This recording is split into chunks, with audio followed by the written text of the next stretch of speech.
महाराष्ट्र प्रदेश का सबसे बड़ा अस्पताल आईजीएमसी अब कोरोना फ्री हो गया है। यहां अब एक भी मरीज कोरोना का भर्ती नहीं है। मार्च 2020 के बाद से आईजीएमसी में लगातार कोरोना के मरीज भर्ती होते रहे हैं, लेकिन पहली बार यहां ऐसा समय देखने को मिला कि कोरोना के मरीज भर्ती नहीं है।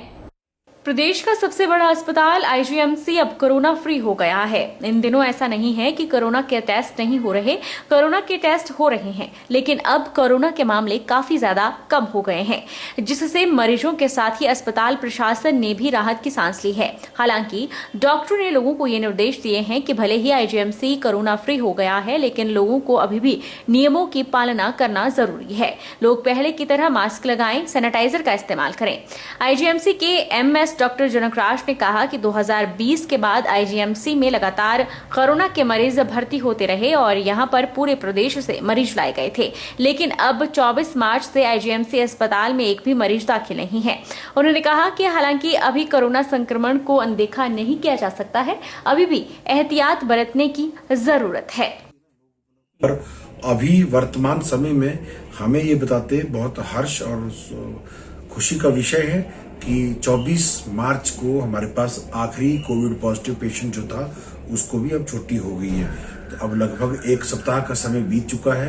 एक सप्ताह से इस संस्थान में कोविड पॉजिटिव कोई भी मरीज यहाँ पर भर्ती नहीं है। नालागढ़ के प्रेस क्लब के कार्यालय में स्वाभिमान पार्टी द्वारा प्रेस वार्ता का आयोजन किया गया, जिसमें उन्होंने अपनी पार्टी के उद्देश्य के बारे में जानकारी देते हुए बताया कि स्वाभिमान पार्टी पूरे देश में संपूर्ण व्यवस्था बनाए रखने के लिए कार्य कर रही है। स्वाभिमान पार्टी के प्रदेशाध्यक्ष केएल शर्मा ने कहा कि प्रदेश सरकार ने गौवंश की रक्षा के लिए गौ सदनों के लिए प्रावधान किया है। प्रदेश सरकार ने शराब पर टैक्स लगाकर उसका पैसा गौ सदनों के लिए खर्च करने का प्रावधान बनाया है, जो कि गलत है। गौ सदनों के लिए मेहनत का पैसा लगना चाहिए। प्रदेश सरकार के पास 1,25,000 हेक्टेयर भूमि गौवंश के लिए है। वह भूमि कहाँ है, कैसे है, किसके कब्जे में है, इस पर कोई ध्यान नहीं दे रहा। अगर सरकार 1 रुपया पर बिस्वा भी इस भूमि पर टैक्स लगाती है तो गौ साधनों के लिए काफी पैसा इकट्ठा हो जाएगा। स्वाभिमान पार्टी के प्रदेशाध्यक्ष ने कहा कि प्रदेश में राजनीतिक पार्टियां भ्रष्टाचार से मुक्त होनी चाहिए। जो भी राजनीतिक पार्टी देश में है वह सिर्फ अपने हित को देखती है और जनता के हित के बारे में बिल्कुल भी नहीं सोचती। हमारे मुद्दे, सबसे प्रथम मुद्दे है प्रकृति के तेज विकास का, जैसा कि हमारे और एजेंडे के अंदर दिखा भी है, और नशा मुक्त इंसान हो और विष मुक्त खेती हो। इनके ऊपर हम जो है विशेष रूप से हमारा पूरा प्लान जो है तैयार है कि किस रूप से हम प्रदेश में व देश में कैसे ये कार्य किया जा सकता है।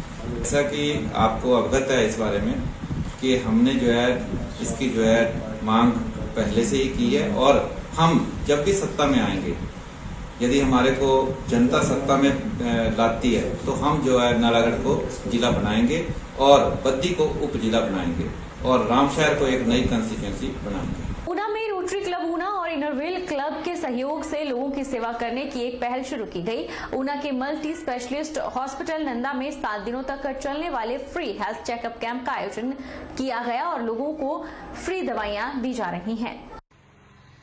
महंगाई के बढ़ते ही आम लोगों का जीवन यापन करना मुश्किल हो रहा है। ऐसे में अगर उन्हें इलाज कराना हो तो उसके लिए उन्हें दिक्कतों का सामना करना पड़ता है, लेकिन ऊना में रोटरी क्लब ऊना और इनरव्हील क्लब के सहयोग से लोगों की सेवा करने की एक पहल शुरू की गई है।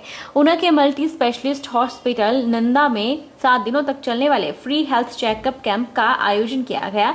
यह medical camp Inner Wheel club Una और रोटरी क्लब के सहयोग से लगाया गया। इस हेल्थ चेकअप कैंप में मरीजों को दवाएं और अन्य टेस्ट फ्री किए जाएंगे और साथ ही साथ अल्ट्रासाउंड भी बिल्कुल फ्री किया जा रहा है।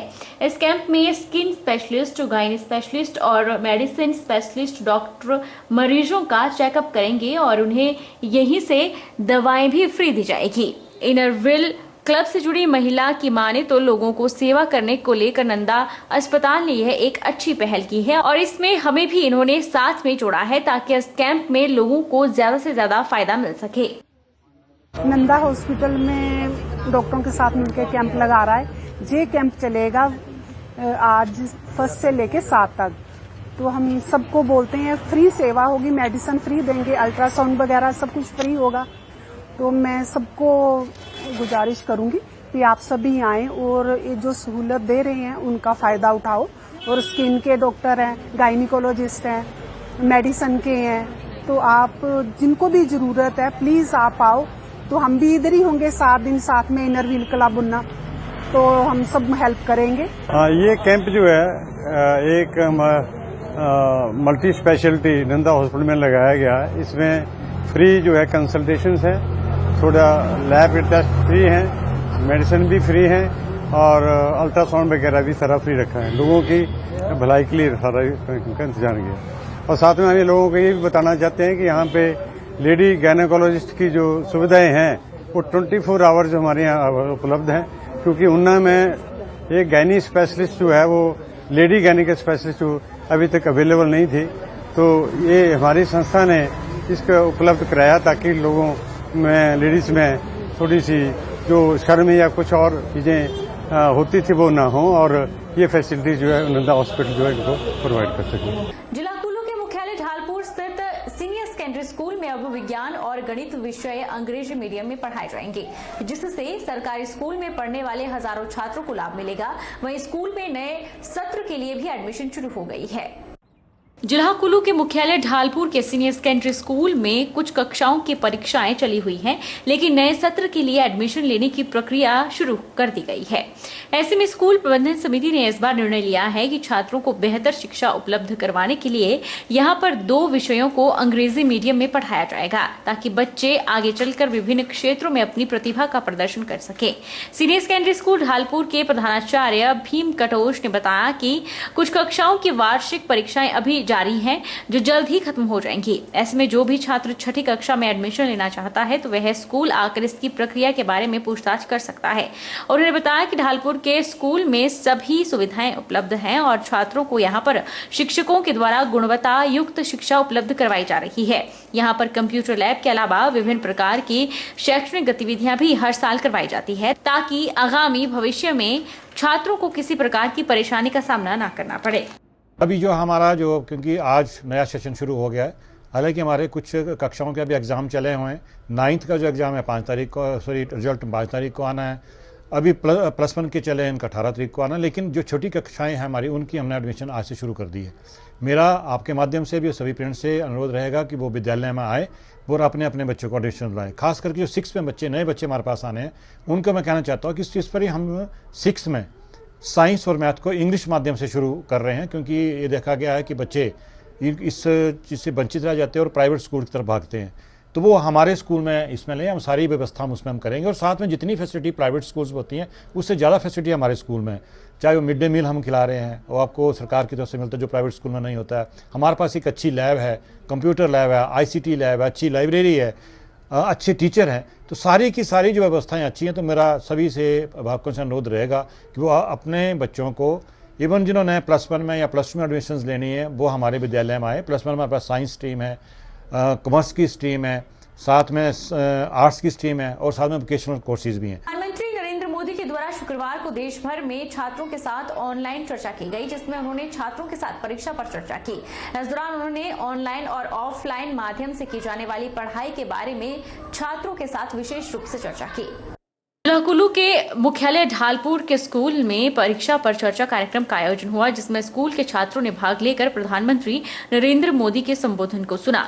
ढालपुर स्कूल के प्रधानाचार्य भीम कटोच ने बताया कि परीक्षा पर चर्चा कार्यक्रम में स्कूल के छात्रों ने भाग लिया और उन्होंने भी प्रधानमंत्री के संबोधन को सुना। वहीं प्रधानमंत्री के संबोधन से देश के छात्रों को बल मिला है, ताकि वे आने वाले समय में अपनी शिक्षा को बेहतर तरीके से हासिल कर सकें।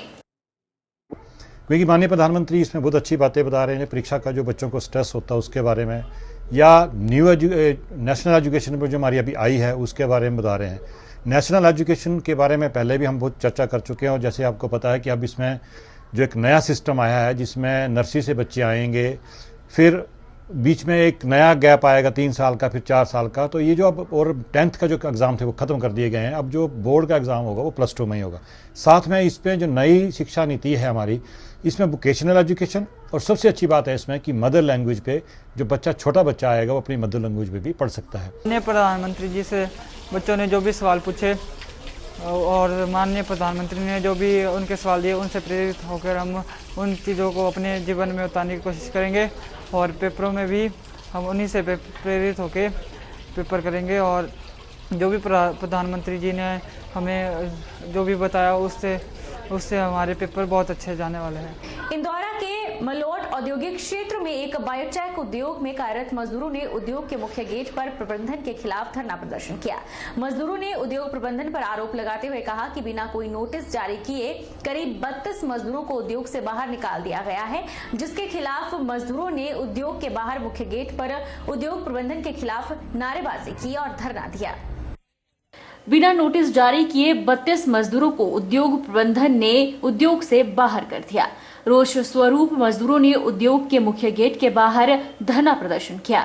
उद्योग में कार्यरत मजदूरों ने बताया कि उद्योग प्रबंधन ने बिना कोई नोटिस जारी किए करीब 32 मजदूरों को बाहर कर दिया। इसके अतिरिक्त उन्होंने प्रबंधन पर मजदूरों पर अत्याचार और दुर्व्यवहार जैसे संगीन आरोप भी लगाए। उन्होंने कहा कि प्रबंधन मजदूरों पर अत्याचार कर रहा है और अब बिना किसी कारण के 32 मजदूरों को उद्योग से बाहर कर दिया गया है। मजदूरों ने कहा कि जब तक प्रशासन उन्हें इंसाफ नहीं दिलाता तब तक उद्योग को चलने नहीं दिया जाएगा और उद्योग के मुख्य गेट के बाहर लगातार धरना प्रदर्शन जारी रहेगा।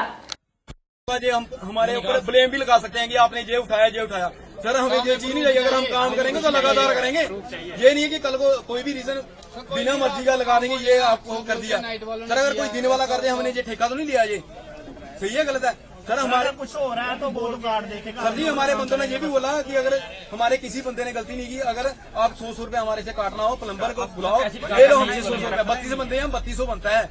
हमने ये भी बोला सर अगर हमारी कोई गलती होती फिर बोलते सर किसी ने किस्तों पे बाइक ली है। वक्त तो चला है छोटे से ब्रेक का। ब्रेक के उस पार फौरन लौटेंगे, आप बने रहिए हमारे साथ।